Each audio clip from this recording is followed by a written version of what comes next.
Upang higit pang palakasin ang kakayahan sa pangangalaga ng kalikasan, lumahok ang pamahalaang panlalawigan ng Pangasinan sa isang capacity building workshop para sa water quality testing at microplastics sampling sa ilalim ng Project Tulip. Sa halip na simpleng oryentasyon, binigyang diin sa pagsasanay ang aktibong papel ng komunidad at mga lokal na opisyal sa citizen science na isang paraan ng pangangalap ng datos kung saan maaaring makilahok ang mamamayan sa aktwal na environmental monitoring.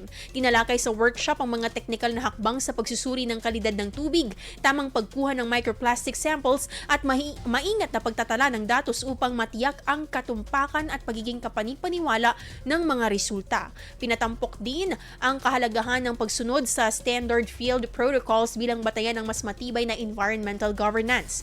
Mahalaga umano ang ganitong pagsasanay upang makabuo ng mga pulisiya at programa na nakabatay sa scientificong datos, lalo na sa harap ng lumalalang banta ng plastic pollution at climate change sa mga anyong tubig. Bilang suporta sa pagpapatuloy ng programa, pinagkalooban din ng mga water testing kits at monitoring and evaluation sheets ang mga kalahok ng tanggapan ng pamahalaang panlalawigan. IFM News. IFM News. IFM News.